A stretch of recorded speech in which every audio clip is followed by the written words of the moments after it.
इथे मी ही आमच्या इकडं रानभाजी ही फांगाची भाजी म्हणतात, तर ही मी बारीक कापून घेतलेली आहे अशी.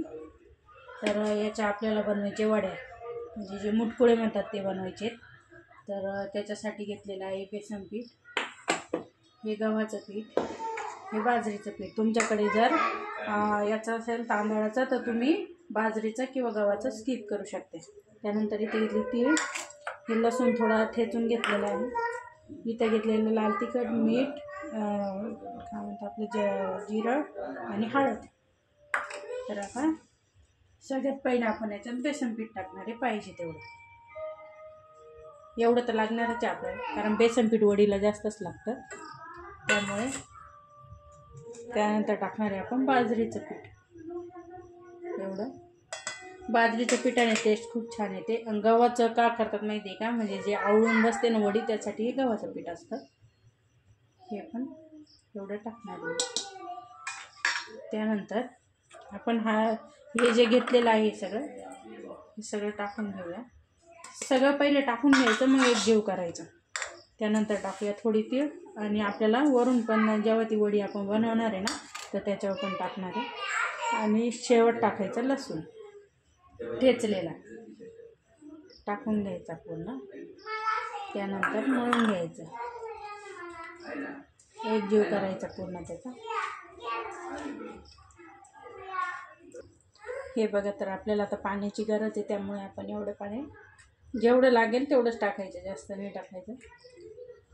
मी आता एवढं टाकून घेतलं आहे. याच्यानंतर लागलं तर टाकणार.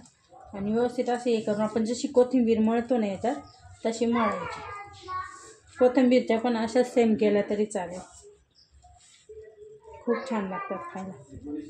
ही आमच्या इकडं पावसाळी भाजी असते, तर आवर्जून करून खातात, चांगली असते.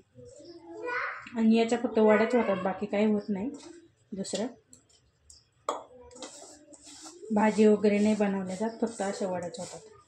वेल असतो याचा, आपला कारल्याचा वगैरे कसा वेल असतो तसं एक एक पानांचा वेल असतो हा. तर ते पानं खुडायचे आणि त्याचे कापून बनवायची. कोथिंबीरची पण सेम बनवा, छान लागते. तर आता मी मळून घेते, त्यानंतर तुम्हाला दाखवते. चला, आपण आता इथे गॅस चालू करून घेणार आहे. त्यानंतर जी आपण चाळण आहे तिला तेल लावून घेणार आहे व्यवस्थित.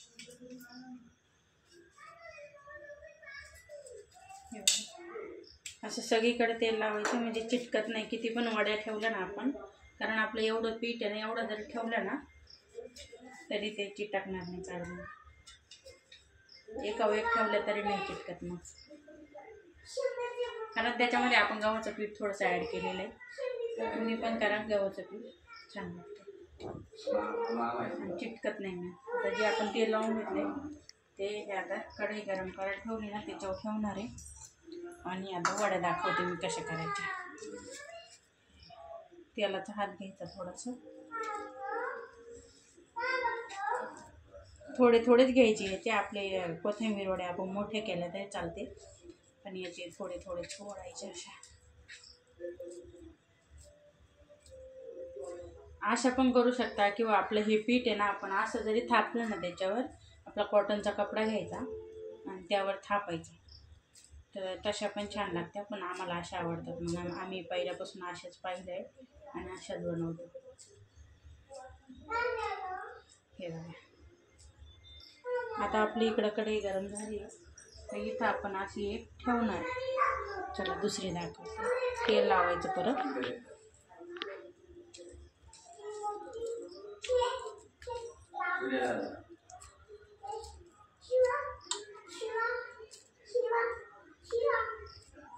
लय जाड पण नाही करायची, लय बारीक पण नाही करायची, अशा मीडियम ठेवायच्या, म्हणजे पटकन शिजतात. चला पूर्ण बनवून घेते मी.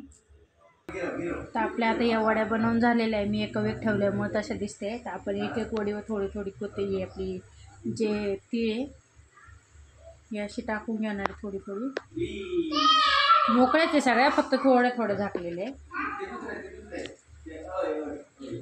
तरी बघा नंतर किती छान होतं त्याच. आता याच्यावर जर ही तीळ टाकली ना तर चिटकून बसते त्याला तळताना. तळायचं नाही आपल्याला, मी शॅलो फ्राय करायचे आहे ते, डीप फ्राय नाही करायचे.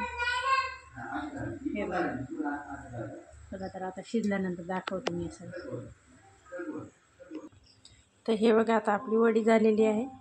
असं बघूया आपण. हे बघा झाली आहे म्हणजे आतमध्ये.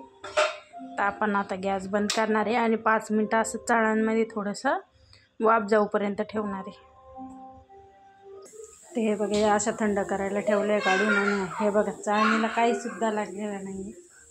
असं तेल लावायचं व्यवस्थित आणि थोडं गव्हाचं पीठ टाकायचं, त्याच्यामुळे खाली लटकत नाही. तर बघा चाळणी काही आहे तरी का बघा तुम्ही. तर आता मी या स्टेपमध्ये असे आपले कट करून घेणार आहे. त्यानंतर तळताना दाखवते. असे टाकणार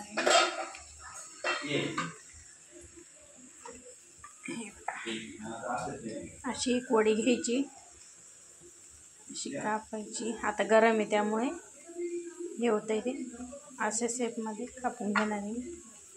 हे बघा असं कापून घेणार आहे. कापल्यानंतर तुम्हाला दाखवते तळता. हे बघा असे कट करून घेतलेले. आता याच्यात वाफा निघतात. अजून थोडे थंड झाले की आपण तळून घेऊया.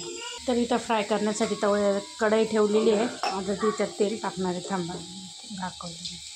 तर हे बघा इथं तेल तापलेलं आहे. त्याच्यात आपण हे सगळे टाकून घेणार आहे. आपल्याला नॉर्मल फ्राय करायचे आहे, कडक नाही होऊ द्यायचे त्या, कारण मग त्याची टेस्ट जाते सगळी. एवढ्या तेलामध्ये आपण सगळे त्या फ्राय करून घेणार आहे. सगळे टाकून घेते मी सगळे. हे बघा ते सगळं टाकून घेतलं आहे मी त्याच्यात. तर अशा व्यवस्थित हलवून घ्यायचं.